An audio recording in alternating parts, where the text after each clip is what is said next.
my YouTube channel Mathematics Tutorial. So dear students, today we are going to study about vectors. तो बात करते हैं vectors की. Vector क्या होता है? तो सबसे पहली चीज दिमाग में आती है, एक तो वेक्टर ये, दूसरा इसका यूज, मतलब क्या जरूरत क्या पड़ी हमें ये पढ़ने का. तो क्या बिना वेक्टर क्वांटिटीज के हमारा काम चल रहा था? तो अगर हम लोग फिजिक्स की बात करें तो सबको बहुत अच्छे से पता होता है फिजिकल क्वांटिटीज में आपके पास क्या क्या होता है, न्यूमेरिकल वैल्यू एंड यूनिट. कोई भी आप फिजिकल क्वांटिटी कंसीडर करो, any physical quantity.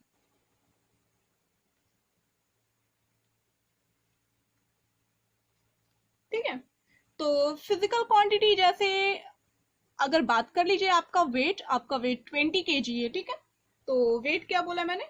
20 kg. This is weight. Weight आपका अगर 20 kg है तो इसका मीनिंग क्या हुआ ये चीज बोलने का. देखिए 20 इज न्यूमेरिकल वैल्यू, आपके वेट की न्यूमेरिकल वैल्यू है. kg is unit. ये डिफाइन कर रहा है कि मैंने वेट को मेजर किस में किया है, किलोग्राम में. ठीक है, यूनिट्स एंड मेजरमेंट आप लोगों ने पढ़ रखा होगा बहुत अच्छे से. तो ये आपकी यूनिट है, किसकी? मास की यूनिट है. ठीक है, वेट आपने कैलकुलेट किया था, इतना इतना है. ठीक है, अब बात कर लीजिए जैसे कि वेट तो इतना हो गया. फिलहाल अगर मैं कहूं फोर्स की बात कर लीजिए, तो फोर्स की बात करती हूं. अगर मैं कह रही हूं फोर्स कहीं भी लिखा है F is equal to 10 newton. Newton आपने बेसिक यूनिट पढ़ रखी है फोर्स की, तो 10 न्यूटन आपका फोर्स हो गया. लेकिन क्या सिर्फ इतना कह देने से काम चलेगा? देखो यहाँ पे क्या था, अगर मैंने कहा, एक एग्जाम्पल कंसीडर करो. देखो अगर ये तुम्हारा कोई ऑब्जेक्ट O हम लोग कंसीडर करते हैं, its mass is 2 kg. its mass is 2 kg. Mass of this object is 2 kg. 2 is numerical value बेटा, and kg is unit of mass. ठीक है, तो भैया 2 न्यूमेरिकल वैल्यू हुई, kg इसकी यूनिट हुई, तो न्यूमेरिकल वैल्यू और यूनिट, इसके अलावा मुझे कुछ और नहीं चाहिए. अच्छा ऐसा होगा क्या अगर ये मोशन इसका स्टार्ट हो जाए इस ऑब्जेक्ट का, तो after 10 seconds its mass will be change, और आफ्टर 20 seconds और after 2 days its mass will be change? No, कोई चांसेस ही नहीं है. अच्छा चलो ठीक है, लेफ्ट टू राइट जाओगे तो इसका मास 2 kg है, राइट टू लेफ्ट जाने पे क्या 4 kg होगा? हाँ ऐसा कुछ है. मतलब किसी और डायरेक्शन में, चलो लेफ्ट राइट के अलावा साउथ में जाओगे, नॉर्थ में जाओगे, किसी और डायरेक्शन में जाओगे, तो क्या इसके मास पे कोई इफेक्ट पड़ेगा? भाई ऊपर लेके जाओ, कितनी भी हाइट पे लेके जाओ, डेप्थ में लेके जाओ, क्या इसका मास चेंज होगा? नहीं, बिल्कुल भी नहीं. क्यों? क्योंकि ठीक है भाई, मास तो आपकी जो फिक्स्ड क्वांटिटी हो गई ना, मास थोड़ी ना चेंज होने वाली है. अब वेक्टर का इसमें क्या यूज हुआ? चलो ये मास के लिए इस केस में तो क्लियर है. बात कर लेते हैं साथ ही साथ फोर्स की. अब फोर्स में मैंने कहा F is equal to 10 newton. ले लिया. आपके पास कोई डोर है, ऐसा ये डोर है, इसे ओपन करने के लिए ये आपका इस डायरेक्शन में ओपन होगा. आप इसको इस डायरेक्शन में पुल करोगे तो ओपन हो जाएगा. ठीक है, तो ओपन करने के लिए 10 न्यूटन फोर्स की जरूरत है. मतलब देखिए, आप इस डायरेक्शन में फोर्स अप्लाई करोगे तो ओपन होगा, और ऑपोजिट डायरेक्शन में फोर्स अप्लाई करोगे तो ओपन नहीं होगा. ओके, चलो इस साइड से इसको फिक्स कर दो, इस डोर को. ओके, तो इस साइड से फोर्स अप्लाई किया इस डायरेक्शन में, तो ये ओपन होगा, सिर्फ और सिर्फ तभी होगा. चलो अब मैं कह रही हूं, अगर इस पे आप ऑपोजिट डायरेक्शन से, ठीक है, आप इस साइड से फोर्स अप्लाई करो ना करो, बैक साइड से कोई इस पे 10 न्यूटन फोर्स अप्लाई कर रहा है, डोर आपका क्लोज है, वो अभी भी क्लोज ही है. क्या मतलब है? फोर्स अप्लाई कर रहा है, करने दो. तो वो तो यूजलेस हो गया ना. 10 न्यूटन क्या आप 100 न्यूटन अप्लाई कर दो, फोर्स का अमाउंट बढ़ाते जाओ बढ़ाते जाओ बढ़ाते जाओ. क्या हो रहा है? कुछ नहीं हो रहा है. डोर तो आपका अभी भी क्लोज है ना. तो यहाँ पे एक चीज समझ में आई अपने को, क्या? डायरेक्शन. डोर ओपन करने के लिए आपको पर्टिकुलर डायरेक्शन की जरूरत है. आप एक पर्टिकुलर डायरेक्शन में ही मूवमेंट कराओगे तभी आपका डोर ओपन होगा. ठीक है, फोर्स आपको अप्लाई करना है. कितना फोर्स? एक मिनिमम फोर्स आप अप्लाई कीजिए, और एक पर्टिकुलर डायरेक्शन में. आप ऑपोजिट डायरेक्शन में फोर्स अप्लाई करते हो तो होता क्या है, फोर्स तो आप इक्वल अमाउंट में अप्लाई कर रही है, लेकिन आपको जो रिजल्ट मिलना है वो 0 मिल रहा है, ठीक है। तो इसलिए मैं कह सकती हूँ यहाँ पे डायरेक्शन मैटर कर रहा है ना फोर्स के केस में, तो इस क्वांटिटी को हम लोग वेक्टर बोल देंगे, ठीक है। जिस फिजिकल क्वांटिटी में हमको डायरेक्शन की जरूरत पड़ जाए, न्यूमेरिकल वैल्यू ऑफ यूनिट के अलावा डायरेक्शन भी मैटर करे, तब हम क्या कहेंगे भाई, ये फिजिकल क्वांटिटी अपनी कैसी है, ये अपनी वेक्टर है। तो ये तो थी बात फोर्स की और वेक्टर्स की। तो बेसिकली अगर मुझे वेक्टर समझना होगा तो मैं समझूंगी क्या भाई, देखिए वेक्टर आपकी वो फिजिकल क्वांटिटी है, वेक्टर क्वांटिटीज वो फिजिकल क्वांटिटीज होंगी जिन्हें डिफाइन करने के लिए हमें सिर्फ और सिर्फ मैग्नीट्यूड की नहीं, मैग्नीट्यूड के साथ साथ डायरेक्शन की भी जरूरत पड़े, ठीक है। तो मैग्नीट्यूड प्लस डायरेक्शन, उससे अपना काम बनेगा vector quantities. For vector quantities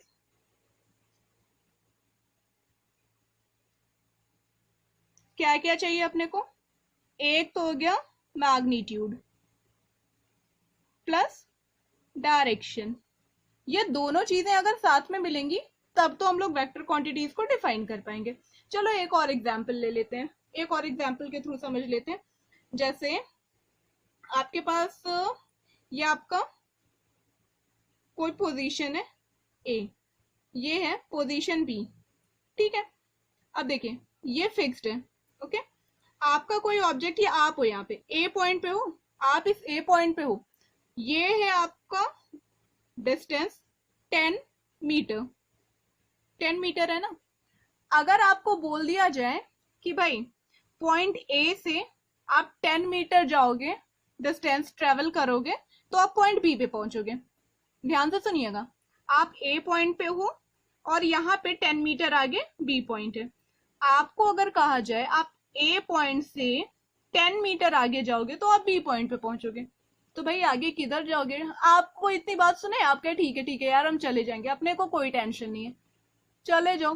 कहाँ जाओगे भाई, आप इधर 10 मीटर घूमोगे, इधर 10 मीटर घूमोगे, इस डायरेक्शन में 10 मीटर जा रहे हो, मतलब 10 मीटर इधर इधर कहीं भी घूमो, तब आपको समझ में आएगा यार कितना बड़ा मैंने ब्लंडर कर दिया कि यार 10 मीटर किस डायरेक्शन में, ये तो पूछना चाहिए था ना, तो डायरेक्ट मैं बी पॉइंट पे पहुंच जाता, इतनी एनर्जी वेस्ट करने की कोई जरूरत ना होती। तो देखिए, तो ये अगर आपको बता दिया जाता कि आप, अगर मैं इसको ईस्ट बोल दूं, ठीक है, पॉइंट ए से ईस्ट में 10 मीटर जाना, आपको बी पॉइंट मिल जाएगा, तो आपके लिए काफी इजी होता। आप 10 ए पॉइंट पे थे, बस ईस्ट में चले जाते 10 मीटर और आपको क्या पॉइंट मिल जाता, बी, ठीक है। तो यही सारे यूजेस होते हैं वेक्टर्स के। तो vector quantities means magnitude plus direction, एकदम बेसिक सा कॉन्सेप्ट है, बहुत इजी कॉन्सेप्ट है। चलो और भी जो कुछ भी होगा वो क्लियर करते चलते हैं। तो डेफिनेशन की बात कर लेते हैं इसकी।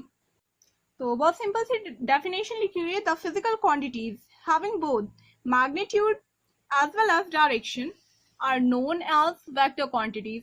तो सबसे बेसिक चीज क्या होना चाहिए, मैग्नीट्यूड तो हर फिजिकल क्वांटिटी के पास आपको मिलेगा ही मिलेगा, देन आफ्टर डायरेक्शन, ठीक है। मैग्नीट्यूड के साथ साथ क्या होना चाहिए, डायरेक्शन भी होना चाहिए। फॉर एग्जाम्पल, जैसे बहुत सारी वेक्टर क्वांटिटीज आपने देखी होंगी, for example velocity, yes velocity, और बताइए अभी बात की थी फोर्स की, डायरेक्ट लिख रही हूँ, एफ लिख दिया means force, displacement DISP, okay, etcetera. ऐसे बहुत सारे आपको वेक्टर क्वांटिटीज मिल जाएंगी। तो अब चलते हैं टाइप्स ऑफ वेक्टर्स, ये कितने टाइप के होते हैं।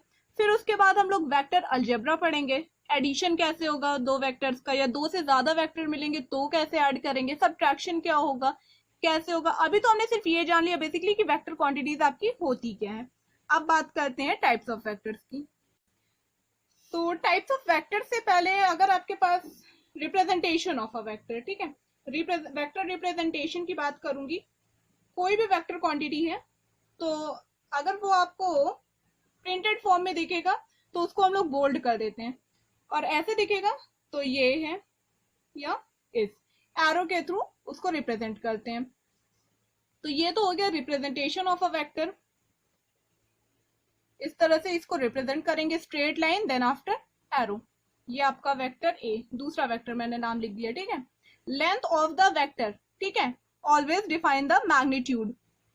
इस वेक्टर का जो लेंथ है, ये जो एरो है ना, इसका जो लेंथ है वो वेक्टर के मैग्नीट्यूड को डिफाइन करेगा, ठीक है। Length of the arrow always represent the magnitude of the vector, ठीक है। इसको लिख देते हैं इसी चीज को, okay. Length of arrow represents magnitude of vector and arrow head always represent the direction of the vector, ठीक है। ये चीज आप नोट कर लीजिएगा, एरो हेड क्या रिप्रेजेंट करेगा, वेक्टर की डायरेक्शन को। अब आते हैं हम लोग टाइप्स ऑफ वेक्टर्स में। तो बात कर लेते हैं टाइप्स ऑफ वेक्टर्स में। अभी मैंने आपको बताया था कि वेक्टर, जैसे आपका वेक्टर ए लिखा हुआ है, इन चीजों को याद रखना पड़ेगा, इसलिए मैं फिर से रिकॉल करा रही हूँ, नहीं तो इसको रिकॉल ना कराती। वेक्टर ए जो लिखा हुआ है, आप इसको रिप्रेजेंट कर रहे हो इस टाइप से, ठीक है। ये आपका वेक्टर ए दिख रहा है, इसका जो एरो का लेंथ है वो इसके मैग्नीट्यूड को रिप्रेजेंट करेगा।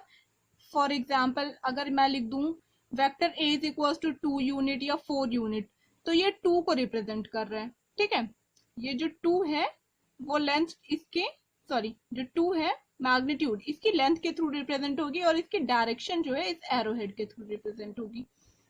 साथ ही साथ अगर मैं कह दूं मुझे 2a वेक्टर बनाना है, 2a वेक्टर बनाना है, तो इसकी लेंथ का जस्ट डबल लेंथ का एक एरो मैं बना दूं इन द सेम डायरेक्शन, वो क्या हो जाएगा, वेक्टर 2a, ठीक है।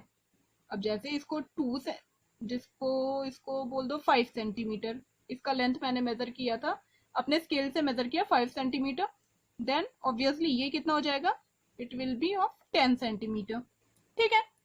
5a या चलो 6a बनाना है, 6a will be in the same direction but magnitude will be 6 times of vector a, 6 5 30 centimetre.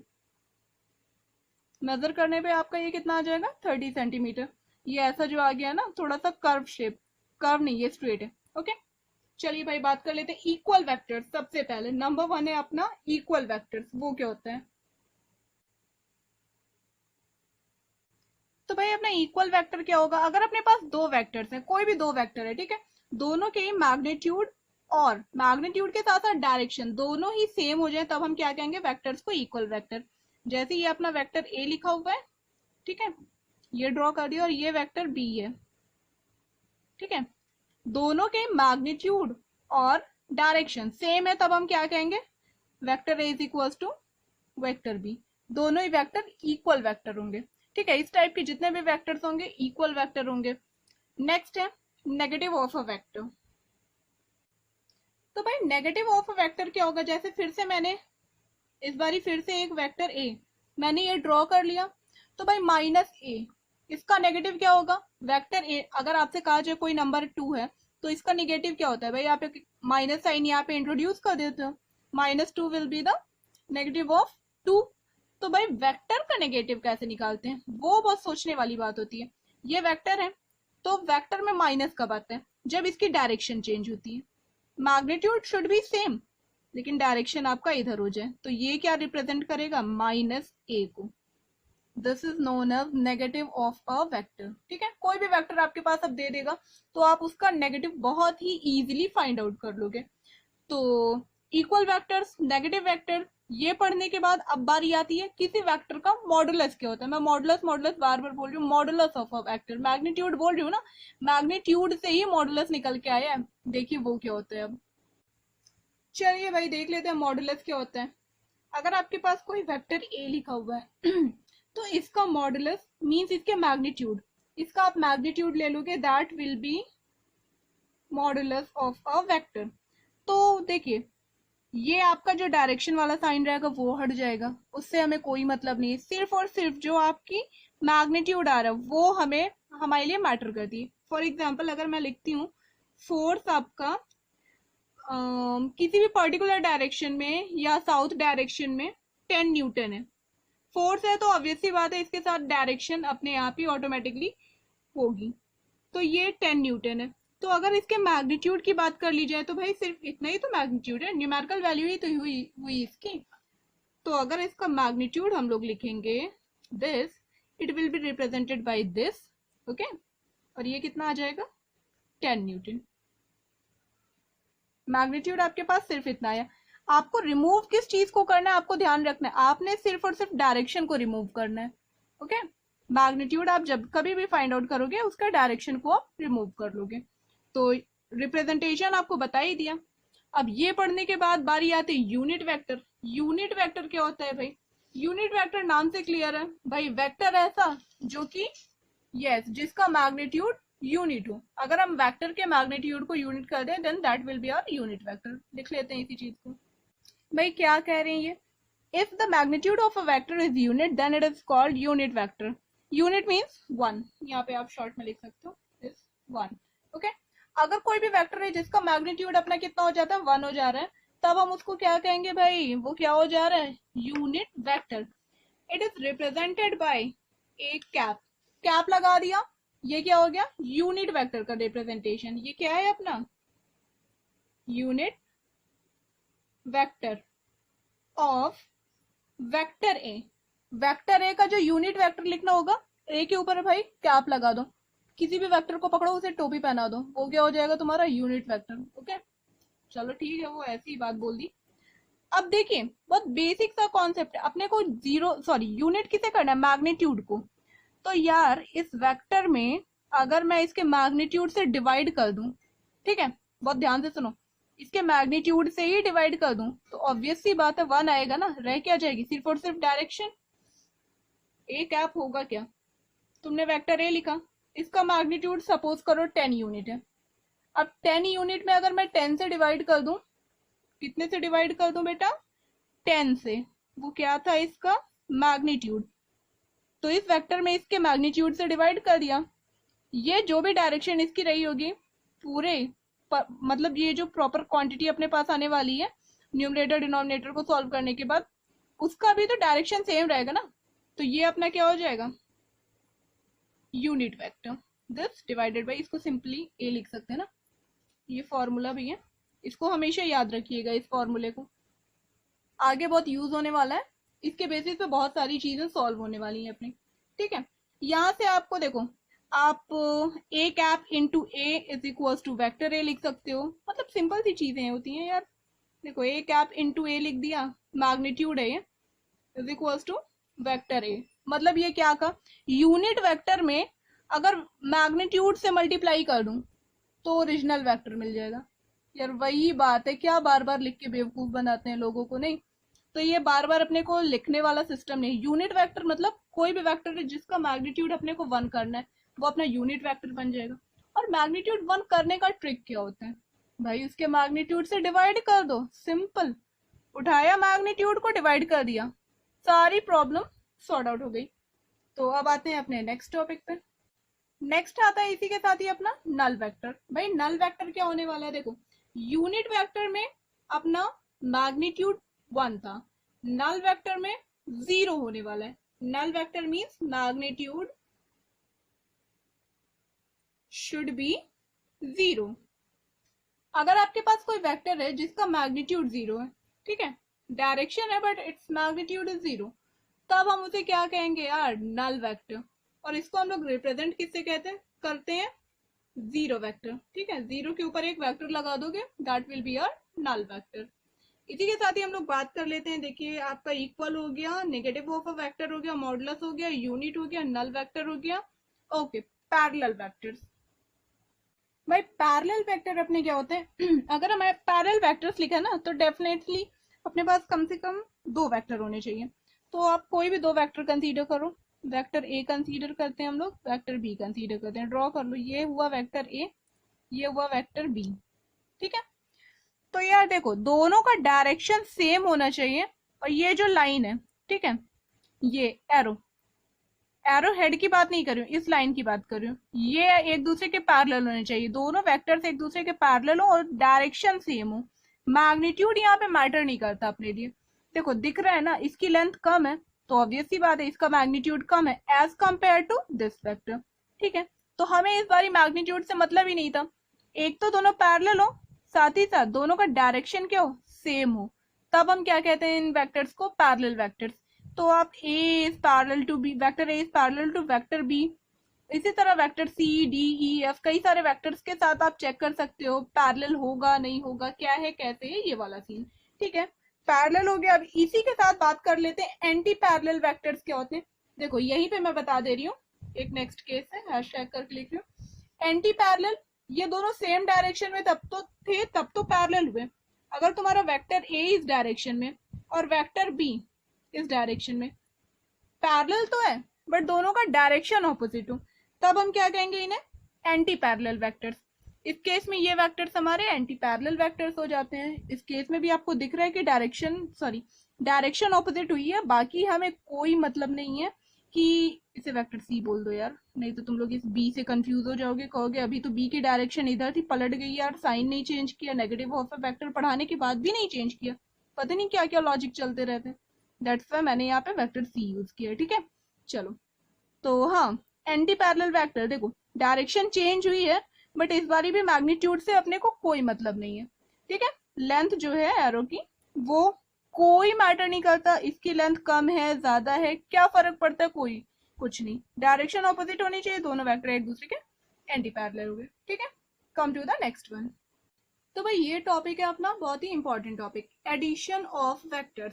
तो इसमें हम लोग क्या पढ़ने जा रहे हैं, triangle law of vector addition, ठीक है। इंपॉर्टेंट ऑलरेडी लिख रखा है, मतलब कि हाँ पढ़ना ही पढ़ना है, इसे स्किप करने का आपके पास ऑप्शन नहीं है, ठीक है। Triangle law of vector addition के हेल्प से आप देखिएगा सिर्फ दो नहीं, दो से कितने ज्यादा वेक्टर्स को हम लोग ऐड करने वाले। ट्रायंगल लॉ मतलब तीन वेक्टर, ठीक है, तीन वेक्टर ही होने हैं, तो मतलब दो वेक्टर लेंगे तो उसका जो थर्ड साइड होगा वो अपना ट्रायंगल का वेक्टर्स का जो होगा एडिशन को रिप्रेजेंट करेगा। जैसे मैं दो वेक्टर की बात करती हूँ, वेक्टर ए आप कंसीडर करो और ये है कोई अपना वेक्टर बी, कर लिया कंसीडर। नाउ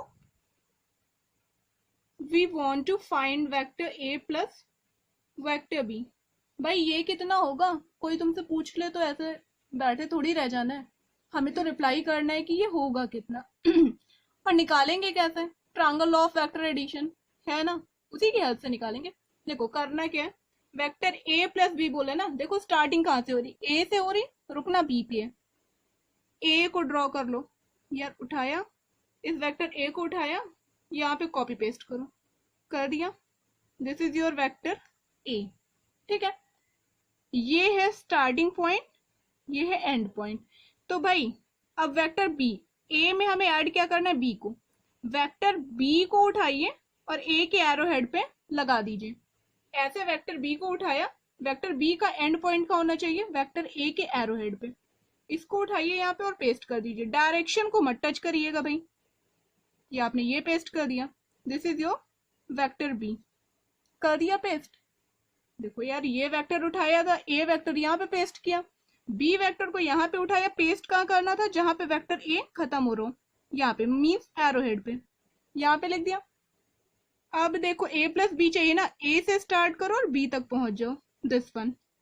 तो ये तुम्हारा क्या है, डबल हेडेड एरो से मैं शो कर रही हूँ, this is vector a plus vector b. ये मिल गया यार अपना vector a plus vector b, दोनों का सम कितना आएगा, वेक्टर एडिशन, ये मिला।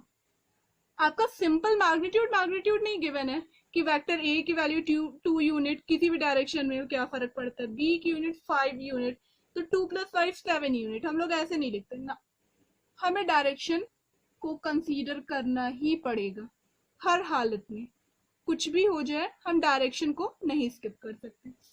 अब चलो भाई एक और एग्जांपल इसका कर लेते हैं, जैसे ये तुम्हारा वेक्टर ए दिया है ना, ठीक है, इसी की तरह ये कहीं वेक्टर सी गिवन है।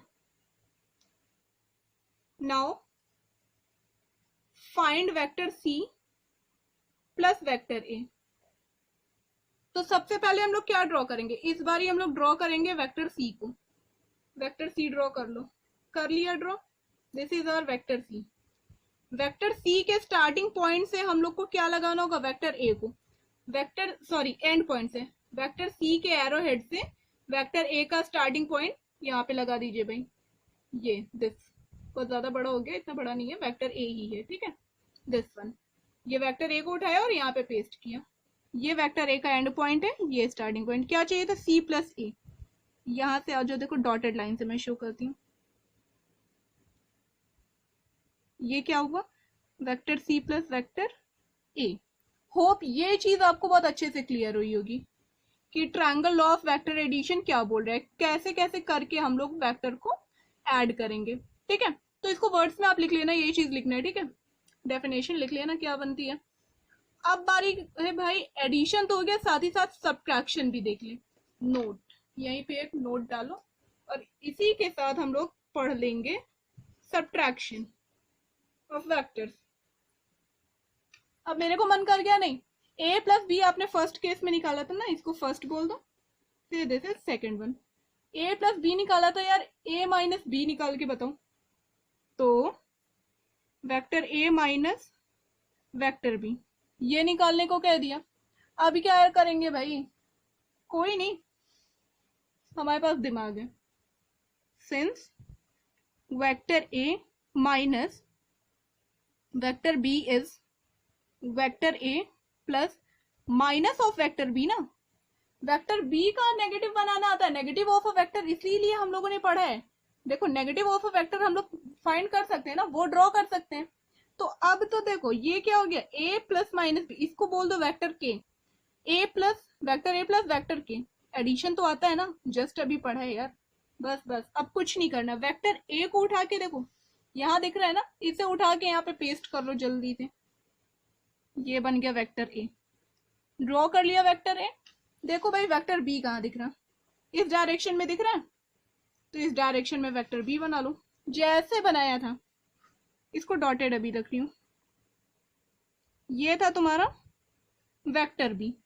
यार अगर वेक्टर b इस डायरेक्शन में था तो माइनस b जस्ट ऑपोजिट, तो इस डायरेक्शन में इधर आ जाओ, इधर आ जाओ, ये it will be minus of vector b। हमें करना क्या था, a से स्टार्ट करना था और ऐड करना था माइनस b को। a से आइए और माइनस b को ऐड कर लीजिए। ठीक है, दिस वन, ये हो गया आपका, ये वाला जो एरो है, ये डायरेक्शन हो गई vector a minus vector b। ये वाला जो वेक्टर है this one, this is vector a minus vector b। तो इस तरह से हम लोगों ने फाइंड कर लिया vector a minus vector b।